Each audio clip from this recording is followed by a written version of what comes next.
Hello everyone, welcome to genius classes online study. दोस्तों, जैसा कि आप जानते हैं कि हम क्लास 12 फिजिक्स का चैप्टर नंबर 1 विद्युत आवेश और क्षेत्र पढ़ रहे हैं।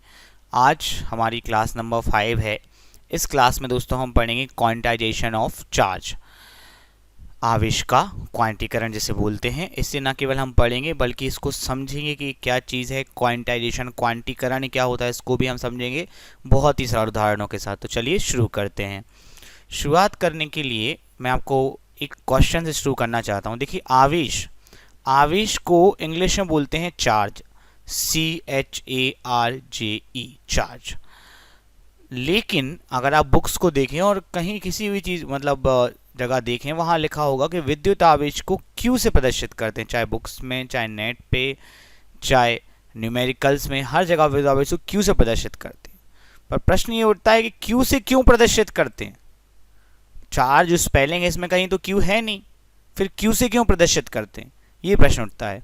तो इस प्रश्न का जवाब आपको आज के लेक्चर में ज़रूर मिल जाएगा। ऐसे प्रश्न आपको लेक्चर में इंटरेस्ट जगाते हैं, हाँ यार ये भाई ये तो बात है। ऐसे प्रश्न आपको लेक्चर में इंटरेस्ट लेकर आते हैं। तो चलिए लेक्चर शुरू करते हैं। देखिए, मान लीजिए आप सब्जी और फलों के मार्केट में जाते हैं, सब्जी और फलों के मार्केट में आप जाते हैं, आपको एप्पल खरीदने हैं, सेब खरीदने हैं। तो सेब खरीदने के लिए आप जिस फल विक्रेता के पास जाते हैं, कमाल की बात क्या है मैं आपको बताऊं कि उस फल विक्रेता का हर जो सेब है वो 100 ग्राम का है। वैसे नॉर्मली ऐसा नहीं होता, अलग अलग वेट के होते हैं, पर यहाँ पर अपन मान ले रहे कि हर सेब जो है वो 100 ग्राम का है। अब मैं आपसे पूछ जाता हूँ, हाँ प्रत्येक सेब का वजन 100 ग्राम है। अब मैं आपसे जानना चाहता हूँ, यदि आपको 500 ग्राम सेब चाहिए तो व्यापारी वो कितने सेब देगा? कमेंट करके अब आंसर देते जाइएगा। मैं आपको बता दूँ, 500 ग्राम, ये एक सेब 100 ग्राम का, दूसरा 200, 300, 400, 500। लीजिए भाई, 5 सेब चढ़ गए 500 ग्राम में, तो सही जवाब 5 सेब है। चलिए कमेंट जरूर करते आइएगा मुझसे पहले।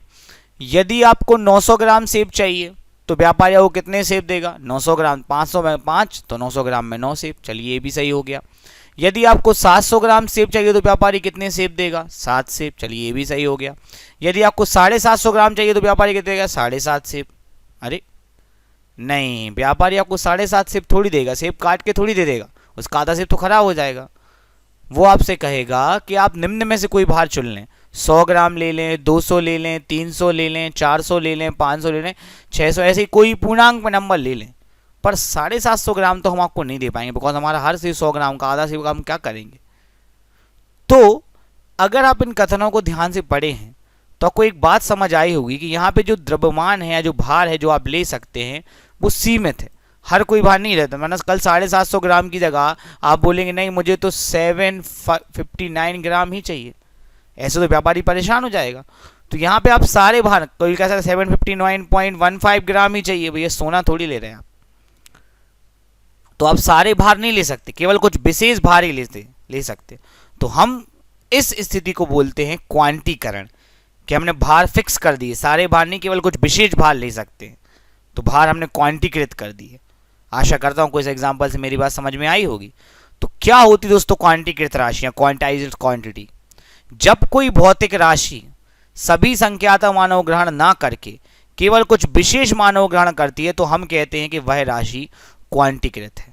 अगर दोस्तों आपने मुख्य क्वांटम संख्या के बारे में पढ़ा है तो मुख्य क्वांटम संख्या जब 1 होती है मतलब इलेक्ट्रॉन, पहली कक्षा में किसी इलेक्ट्रॉन के लिए मुख्य क्वांटम संख्या 5 है, मतलब वो इलेक्ट्रॉन 5वीं क्वांटम संख्या में।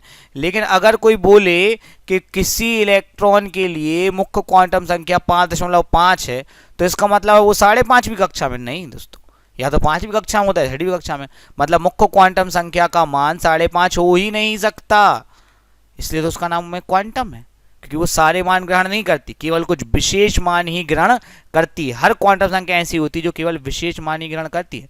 चक्कण क्वांटम संख्या या तो +1/2 हो सकती है या -1/2। +1/2 तो क्लॉकवाइज है चक्कण, और नहीं तो -1/2 तो एंटी क्लॉकवाइज है, ये आप सभी जानते हैं। अगर कोई बोले कि चक्कण संख्या 1 हो सकती, नहीं हो सकती, सारे मान ग्रहण नहीं कर सकती। तो आशा करता हूँ दोस्तों क्वांटीकृत राशियों का मतलब समझ में आ गया होगा। दोस्तों आवेश का क्वांटीकरण तो लोग 1 मिनट पढ़ लेते हैं, बुक में तो हर चीज़ छोटे छोटे टॉपिक के रूप में दी हुई है, मैं आपको यहाँ हर टॉपिक बड़ा करके पढ़ा रहा हूँ ताकि आप चीज़ों को सीख पाएँ। हम फिर एक सीखने के लिए पढ़ते हैं दोस्तों। चलिए आगे बढ़ते हैं दोस्तों। अब आपको बताएंगे कि इलेक्ट्रॉन पर आवेश का परिमाण क्या होता है, इलेक्ट्रॉन पर आवेश कैसे निकला होगा। तो दोस्तों ये इसका एक बहुत बड़ा प्रैक्टिकल है जो किया था इन भाई साहब ने। इनका नाम है R.A. Millikan, Robert Andrew Millikan. इन्होंने आवेश की मात्रा ज्ञात करने के लिए एक प्रयोग किया, इसका नाम है तेल बूंद विधि। इस प्रयोग को वैसे तो हमारे सिलेबस में नहीं है, पर फिर भी हम थोड़ा सा इसको देख लेते हैं कि इसमें हुआ क्या है। इसमें इन्होंने क्या किया था दोस्तों कि यहाँ पे एक बॉटल में तेल भरा था, ठीक है, और यहाँ पे जो सेटअप है, यहाँ पे विस्कोसिटी बहुत लो है, तो यहाँ से इन्होंने तेल की बूंदें स्प्रे की, बहुत छोटी छोटी बूंदें की स्प्रे, ठीक है दोस्तों। और यहाँ पर इन्होंने प्लेट लगाई हैं प्लस माइनस वाली। तो जब बूंद नीचे गिरती है तो उस पर लगता है श्यान बल, और ये प्लस माइनस प्लेटों के द्वारा इन्होंने बूंद पर लगाया विद्युत बल, और श्यान बल और विद्युत बल को बराबर करके इन्होंने इलेक्ट्रॉन पर आवेश को ज्ञात किया। इसको बहुत डीप में नहीं जाना है, बहुत डीप में जाना तो नेट पे जाइए, सीखिए, इसको बहुत चीज़ें हैं इसमें। और यहाँ पर ये लेंस लगा है उत्तल लेंस, जैसे छोटी छोटी बूंदों को देख सकते हैं।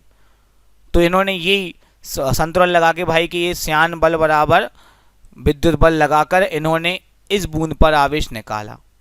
तो बच्चों का कहना होगा सर बूंद पर आवेश इलेक्ट्रॉन पर आवेश के बराबर थोड़ी होगा, बूंद कितनी भी छोटी है हम ये थोड़ी बोल सकते कि उसमें केवल एक इलेक्ट्रॉन है, सिंगल इलेक्ट्रॉन है। हाँ बात तो सही है दोस्तों। तो इन्होंने कैसे पता लगाया होगा ये मैं आपको आइडिया देने के लिए आपसे एक क्वेश्चन पूछ रहा हूँ, ठीक है दोस्तों। इस क्वेश्चन को जरूर कमेंट कीजिएगा, ध्यान दीजिएगा।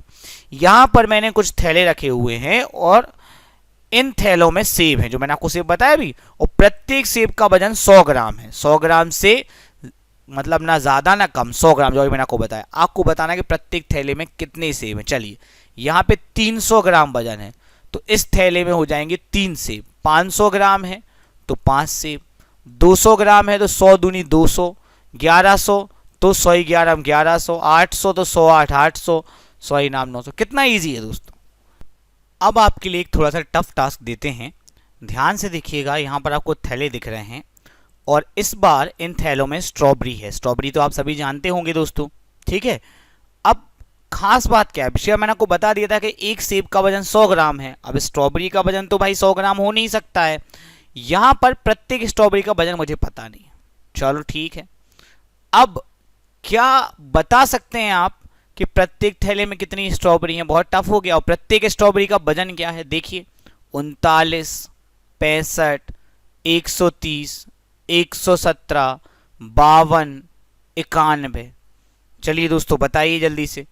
अब ना ये पता है कितना स्ट्रॉबेरी का वजन है, ना ये पता है कि कितनी स्ट्रॉबेरी है, एक स्ट्रॉबेरी का वजन भी नहीं पता। तो है तो टफ, पर क्या आप दिमाग लगा सकते हैं? तो कमेंट में आंसर करिए।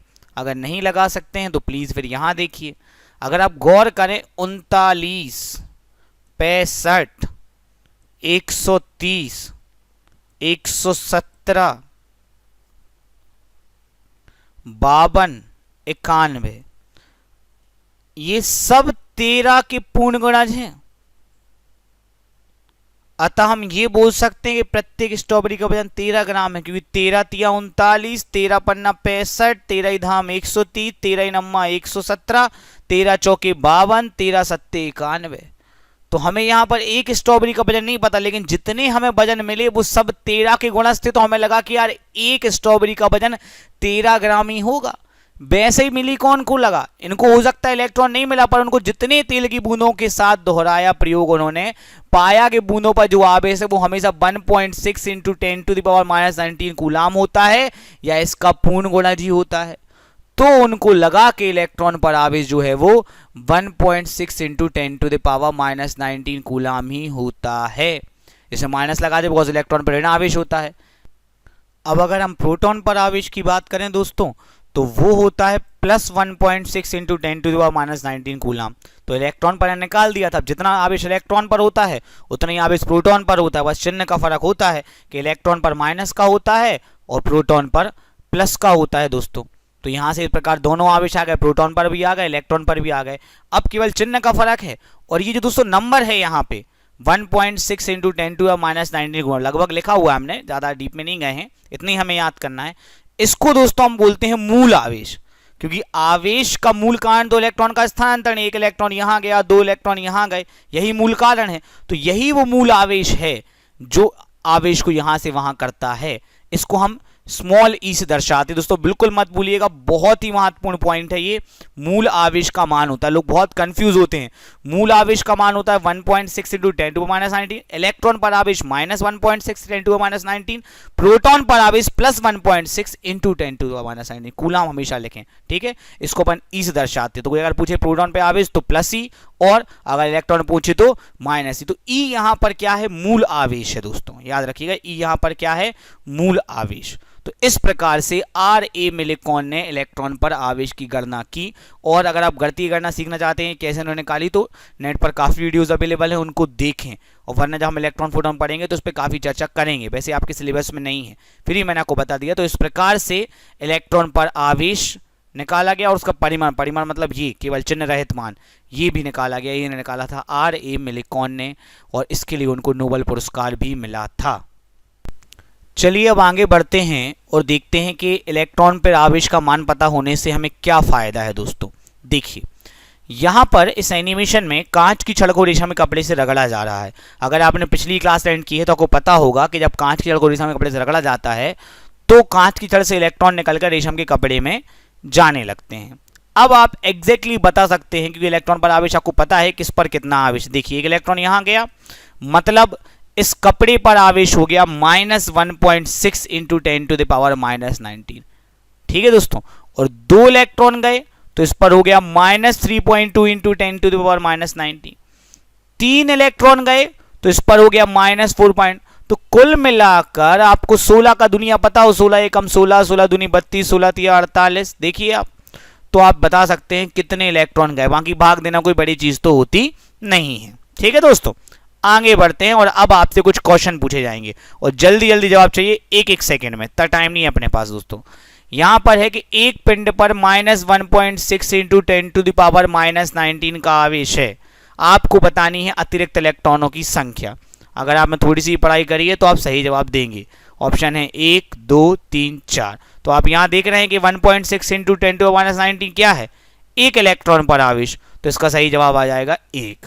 अगला क्वेश्चन, बस आवेश बदल गया है, 3.2 इंटू 10⁻⁹ हो गया है माइनस का। आपको बताना है कितने इलेक्ट्रॉन अतिरिक्त हैं। चलिए दोस्तों बताइए। चलिए 3.2, 16 दूनी होता है 32, तो 3.2 10⁻⁷, 2 इलेक्ट्रॉन इसके पास एक्स्ट्रा हैं। अगला आ जाते हैं 4.8, जल्दी से बताइए, कमेंट में फटाफट कमेंट कीजिए, वो बताइए तीसरे का क्या है सही जवाब। बिल्कुल दोस्तों, बिल्कुल सही जवाब आप दे रहे हैं, 16 3 48, तो 4.8 का आ जाएगा 3। बिल्कुल, अब स्पीड बढ़ानी है दोस्तों। 6.4, जल्दी से बताइए, 16 चौके 64, तो इसका सही जवाब आ जाएगा 4। आगे बढ़ते हैं दोस्तों, 8.0, 16 पंचे 80 आ जाएगा इसका 5। अगला 8.8, अब देखिए दोस्तों 8.8 तो यहाँ पे है नहीं, 8.8 जो है टेबल में तो है नहीं, ठीक है। और भाग देना है 1.6 का, तो हम यहाँ 16 पंचे तो हो जाएगा 80 और दशमलव, फिर 16 पंचे 80, तो इसका सही आ जाएगा 5.5। ठीक है, नहीं, ठीक नहीं है, गलत है। तो अब प्रश्न ये उठता है कि भैया 5.5 आंसर क्यों नहीं है, इनमें से क्यों नहीं, कोई नहीं, क्यों लगा दिया सर ने? देखो दोस्तों, आपको समझना चाहिए कि भाई जब घर्षण होता है तो पहले एक इलेक्ट्रॉन जाता है, फिर दूसरा जाता है, फिर तीसरा जाता है। अब ऐसा तो नहीं हो सकता कि 5 इलेक्ट्रॉन के बाद आधा इलेक्ट्रॉन चला जाए, क्योंकि इलेक्ट्रॉन तो अविभाज्य है। तो भैया मुझे तो नहीं लगता कि भैया 5 इलेक्ट्रॉन जाने के बाद वो कहेगा नहीं हम पूरे नहीं जाएंगे, अब हम आधे जाएंगे यहाँ से यहाँ। तो इसका मतलब है कि आवेश 1.6 चलेगा, 3.2 चलेगा, 4.8 चलेगा, 6.4 चलेगा, 8.0 चलेगा, लेकिन 8.8 नहीं चलेगा। आधा इलेक्ट्रॉन थोड़ी यहाँ से यहाँ जाएगा। इसका मतलब है कि आवेश जो है वो सारे मान ग्रहण नहीं कर सकता, केवल कुछ विशेष मान ही ग्रहण कर सकता है, जो हमेशा 16 की दुनिया में होंगे, इलेक्ट्रॉन के पूर्ण गुणज ही होंगे। तो इससे सिद्ध होता है कि आवेश भी क्वांटीकृत है, जो अभी हमने पढ़ा है क्वांटीकृत क्या होता है। तो अब हम पढ़ रहे हैं परिभाषा विद्युत आवेश के क्वांटीकरण की, कि इलेक्ट्रॉन पर जो आवेश का परिमाण है 1.6 इंटू 10⁻⁹ कूलाम, वो प्रकृति में संभव न्यूनतम आवेश से कम आवेश नहीं है। अतः किसी भी पदार्थ, यहाँ से चालू होती मेन चीज, किसी भी पदार्थ पर आवेश की मात्रा इलेक्ट्रॉन पर आवेश की मात्रा का पूर्ण गुणज होती है। विद्युत आवेश का यह गुण आवेश का क्वांटीकरण कहलाता है। आशा करता हूं कोई बहुत अच्छे समझ में आया होगा दोस्तों, बहुत मेहनत से हम यहाँ तक पहुंचे हैं। अब आपको समझना चाहिए कि देखिए भाई, ये आपने फर्श से एबोनाइट को रगड़ रहे हैं, अभी इस पे भी जीरो है, इस पे भी जीरो है, लेकिन जैसे आप रगड़ के इलेक्ट्रॉन यहाँ गया तो भाई इस पर एबोनाइट पर आ गया माइनस ई और फर पर आ गया प्लस ई, फिर यहाँ हो गया प्लस 2e और ये हो गया माइनस, तो ये Q बराबर आ गया आपका प्लस माइनस 3। प्लस माइनस आपको क्या बता रहा है? प्लस माइनस आपको ये बता रहा है कि इस पर है प्लस 3, ठीक है दोस्तों, और इस पर है आपका माइनस 3। वो आपको देखना पड़ेगा किस पे प्लस है किस पे माइनस है, लेकिन ये जो सूत्र है, अगर इसकी जगह 100 इलेक्ट्रॉन ट्रांसफर तो प्लस माइनस 100 ही, अगर 1000 तो 1000 ही, और भैया अगर 1 करोड़ इलेक्ट्रॉन ट्रांसफर हो गए तो F बराबर आ जाएगा, Q बराबर आ जाएगा 1 करोड़ प्लस माइनस 1 करोड़ ही। तो यहाँ पर अगर हम n इलेक्ट्रॉन ट्रांसफर करते हैं, n नंबर ऑफ इलेक्ट्रॉन, तो Q बराबर आएगा प्लस माइनस n ई। ये फॉर्मूला आवेश क्वांटीकरण से निकलता है और इसके बहुत सारे न्यूमेरिकल हैं जो हम आगे करने वाले हैं। ठीक है दोस्तों, अब कुछ जरूरी चीजें, विद्युत आवेश क्वांटीकरण का कारण, ये बहुत जरूरी, कई बार पूछ लेते हैं एक नंबर है कि कारण क्या है। कारण सिंपल है कि इलेक्ट्रॉन का स्थानांतरण जो है वो पूर्ण गुणज में होता है, या तो 1 इलेक्ट्रॉन जाता है या 2 जाता है या 3 जाता है या 4, आधे इलेक्ट्रॉन नहीं जाते। तो इसका मतलब है कि आवेश E हो सकता है, 2E हो सकता है, 3E हो सकता है, 100E हो सकता है, 1000, पर E/2 आधा E, 2/3 E, 1.5 E, 0.9 E, 2.3 नहीं हो सकता आवेश पदार्थों पर। ध्यान दीजिएगा, पदार्थों पर। ठीक है दोस्तों, अभी आगे जाएंगे तो कुछ चीज़ें आपको बताएंगे। अब स्पष्ट है कि विद्युत आवेश को अनिश्चित रूप से विभाजित नहीं कर सकते, ऐसा नहीं कभी आधा भेज दिया कभी पूरा भेज दिया। ठीक है, आवेश का क्वांटीकरण प्रकृति का एक मूलभूत नियम है, ये किसी ने ज्ञात नहीं किया है। आपको समझना चाहिए कि भाई इलेक्ट्रॉन पर आवेश आ गया तो समझ में आ गया आवेश क्वांटीकृत है। अब एक ज़रूरी बात दोस्तों, मैंने आपको बताया था कि आवेश सदैव द्रव्यमान से संबद्ध रहता है। इसका अर्थ मैंने तो आपको पहले समझाया था, पर काफ़ी लोगों ने गलत अर्थ निकाल दिया। हमारे एक सब्सक्राइबर हैं, एक स्टूडेंट हैं, सोनू प्रजापति। सोनू प्रजापति ने इसका अर्थ थोड़ा गलत निकाल लिया, और हो सकता है कि आप में से काफ़ी लोगों ने इसका अर्थ गलत निकाल लिया होगा। यहाँ पर दोस्तों मैंने आपको बताया था आवेश सदैव द्रव्यमान संबद्ध रहता है, मतलब आप उसी पदार्थ को आवेशित कर सकते हैं जिसमें द्रव्यमान है, जिसमें द्रव्यमान नहीं है उसे आप आवेशित नहीं कर सकते, इसका ये मतलब है। लेकिन सोनू ने हमसे पूछा कि सर न्यूट्रॉन में द्रव्यमान होता है, जो आपको पता होगा, न्यूट्रॉन में मास होता है, फिर वो चार्ज क्यों नहीं होता? तो भाई मैंने ये नहीं कहा था कि जिसमें द्रव्यमान है उसमें चार्ज, मैंने ये बोला था चार्ज केवल उसे कर सकते हैं जिसमें द्रव्यमान होता है। विशेष ध्यान रखिएगा, चार्ज केवल उसे कर सकते हैं जिसमें द्रव्यमान होता है। ठीक है, आप उसे चार्ज नहीं कर सकते जिसमें द्रव्यमान नहीं होता है। जैसे कि मैंने आपको एक एग्जांपल दिया था फोटोन, कि भाई फोटोन को आप चार्ज नहीं कर सकते बिकॉज फोटोन में द्रव्यमान नहीं होता है। तो चार्ज केवल आप उसे ही कर सकते जिसमें द्रव्यमान होता है। इसका आप उल्टा मतलब ना निकालें कि जिसमें द्रव्यमान है वो चार्ज हो सकता है। भाई सोनू में खुद द्रव्यमान है, क्या सोनू चार्ज है? हाँ, लेकिन सोनू को चार्ज कर सकते हैं, कंघी कर दो बालों पे तो सोनू चार्ज हो जाएगा। ठीक है दोस्तों, जैसा कि आपने देखा कि मैं लगभग सारे डाउट्स क्लियर करता हूं। सोनू ने हमें ये डाउट्स व्हाट्सएप किया था, मैंने तुरंत उनका डाउट क्लियर किया था, आज वीडियो में भी कर दिया। अब अपनी बात पर आते हैं कि मैं क्या कहना चाहता हूं। मैं ये कहना चाहता हूं कि आवेश द्रव्यमान संबद्ध रहता है, ये बात तो मैंने आपको बता दी थी, परंतु द्रव्यमान क्वांटीकृत राशि नहीं है। मतलब द्रव्यमान कोई मान ग्रहण कर सकता है। कोई आपसे कहे कि भाई 1 किलो या 1.23 किलो या 1.2345 किलो 5-8 ये सारे मान द्रव्यमान ग्रहण कर सकता है। उसका एक कारण ये भी है कि आइंस्टीन के अनुसार द्रव्य को ऊर्जा में बदला जा सकता है और ऊर्जा किसी कीमत पर क्वांटीकृत नहीं होती है। ठीक है दोस्तों, इसलिए आप ध्यान रखिएगा द्रव्यमान एक क्वांटीकृत राशि नहीं है। बाकी ऑब्जेक्टिव पूछे जाएंगे तो फिर आपको मजा तो आएगा ही आएगा। ठीक है दोस्तों, अब आगे बढ़ जाते हैं हम लोग और आपको बताते हैं कि अगर आप हमारे व्हाट्सएप ग्रुप से जुड़ना चाहते हैं तो हमारे हर वीडियोस के डिस्क्रिप्शन में बता जाता है कि भाई व्हाट्सएप ग्रुप से आप कैसे जुड़ सकते हैं। अगर आप इस व्हाट्सएप ग्रुप में आपको नोट्स मिलेंगे, आपके डाउट्स क्लियर किए जाएंगे, तो जल्दी से हमारा डिस्क्रिप्शन पढ़ें और व्हाट्सएप ग्रुप से जुड़ें। ठीक है दोस्तों, अभी लेक्चर खत्म नहीं हुआ, वरना दौड़ लगा दें, बस ये भैया पहले से बता देते हैं। हमारे कुछ और सब्सक्राइबर्स हैं जैसे कि सतीश प्रजापति हैं और आदित्य शुक्ला जी हैं, ये लोग भी अपने डाउट्स कमेंट में पूछते रहते हैं। आप लोग भी कमेंट्स कीजिए, अपने डाउट्स पूछिए, मैं आपके डाउट ज़रूर सॉल्व करूंगा। ठीक है दोस्तों, इसके अलावा यहाँ पर मैं आपको बता दूं कि हमारे चैनल को अगर आप सब्सक्राइब करके बेल आइकन में ऑल प्रेस करते हैं तो आप हमारी लाइव क्लास अटेंड कर पाएंगे, और लाइव क्लास में सभी लोग साथ में पढ़ते हैं तो ज़्यादा मज़ा आता है। ठीक है, चलिए अब आगे बढ़ते हैं। और न्यूमेरिकल आंकिक प्रश्न, देखिए आवेश का क्वांटीकरण पढ़ने का फायदा तभी है जब आप न्यूमेरिकल्स करते हैं। तो अभी चूंकि क्लास काफ़ी बड़ी हो गई है तो न्यूमेरिकल हम अगली क्लास में करेंगे, लेकिन मैंने आपको इतना पढ़ा दिया तो हो सकता है न्यूमेरिकल आप खुद ही कर लें, स्वयं कर लें, इससे अच्छी कोई बात नहीं हो सकती। तो यहाँ स्क्रीन पर कुछ न्यूमेरिकल आएंगे जो आपको देखने हैं और करने हैं खुद से। देखिए दोस्तों, यहाँ पे टाइप फर्स्ट में 4 न्यूमेरिकल हैं, लास्ट में चलते रहेंगे। टाइप फर्स्ट में 4 न्यूमेरिकल हैं, यहाँ पर 5 न्यूमेरिकल हैं और यहाँ पर 2 न्यूमेरिकल हैं एनसीईआरटी से। तो अगर आप ये न्यूमेरिकल बनते हैं तो आप प्लीज़ इनको करिए, वरना अगली क्लास में आपको ये numerical type wise, type 1, type 2, type 3 के अकॉर्डिंग कराते जाऊंगा। चलिए अब देख लेते हैं कुछ बहुविकल्पीय प्रश्न ऑब्जेक्टिव, ताकि मज़ा आए कि भाई क्लास आज कितनी पढ़ी है। जल्दी से कमेंट बॉक्स खोल लीजिए कमेंट करने के लिए। शुरू करते हैं। पहला क्वेश्चन आपके सामने है, प्रकृति में किसी निकाय का विद्युत आवेश सदैव निम्न में से किसके बराबर होता है। ठीक है दोस्तों, जल्दी से अपना आंसर कमेंट कीजिए। चलिए समय समाप्त। अब देखिए अर्धगुणज आवेश का न्यूनतम मान मतलब ई, ठीक है, उसका अर्धगुणज नहीं होता, आधा नहीं होता, शून्य के बराबर तो होता ही होता नहीं है। आवेश के न्यूनतम मान का वर्ग मतलब ई का स्क्वायर नहीं, गलत है। आवेश के न्यूनतम मान का पूर्ण गुणज, ये सही है, डी ऑप्शन इसका सही है। आशा करता हूँ आपने सही जवाब दिया होगा। अगला क्वेश्चन का जवाब दीजिएगा फटाफट, समय शुरू करते हैं।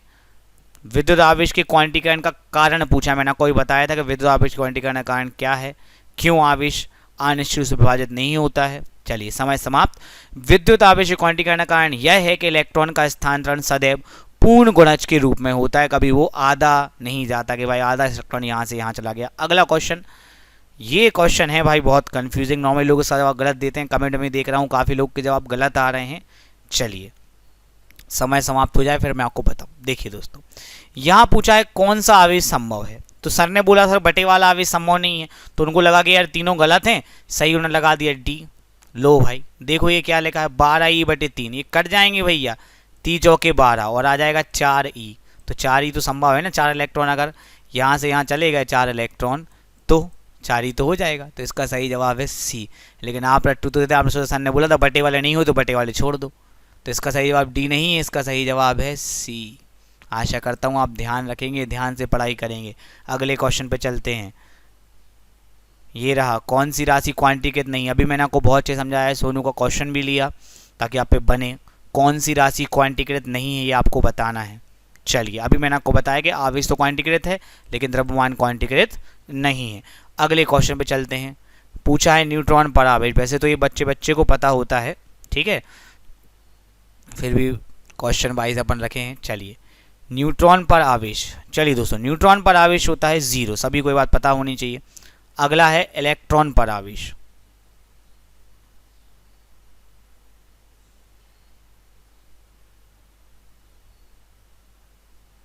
तो वैसे तो आप सभी जानते हैं कि इलेक्ट्रॉन पर आवेश होता है -1.6 × 10⁻⁹ कूलम, लेकिन काफ़ी लोग कहेंगे सर केमिस्ट्री वाले सर ने बताया इलेक्ट्रॉन में -1 होता है, न्यूट्रॉन पे 0 और प्रोटॉन में +1। दोस्तों इनका मात्रक कूलम नहीं था, इनका मात्रक था ई। मैंने आपको बताया ना कि इलेक्ट्रॉन पर -1E और प्रोटॉन पर +1E, मात्रक पे चेंज हो जाता है। जैसे भाई कोई आपसे पूछे, भैया एक एग्जाम्पल की बात कर रहा हूँ कि एवरेस्ट की हाइट क्या है, तो बोले 8848, ये मीटर में है।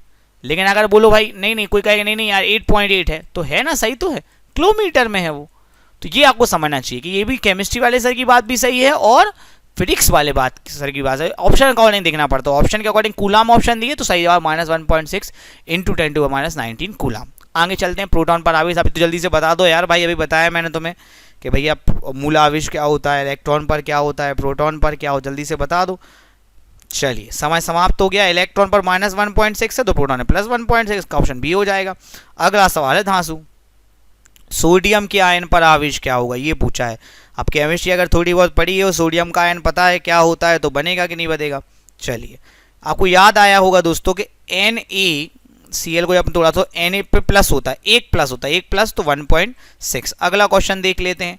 CO3 कार्बोनेट आयन, अगर आपने केमिस्ट्री थोड़ी पढ़ी तो केमिस्ट्री के सब क्वेश्चन यहाँ पे। कार्बोनेट आयन में अगर आपको याद हो, कार्बोनेट आयन में होता है 2 माइनस, तो -2 मतलब अगर 16 का दूनी करें तो 32 आएगा, तो आएगा -3.2 × 10⁻⁹ कूलम। चलिए दोस्तों, तो आशा करता हूँ आपको आज की क्लास बहुत अच्छी लगी होगी। अगर आपको अच्छी लगी तो जल्दी से इस क्लास को आप लाइक कर दीजिए, इसको शेयर कर दीजिए। मिलते हैं आपसे अगले वीडियो में। आपका बहुत बहुत धन्यवाद। Thank you.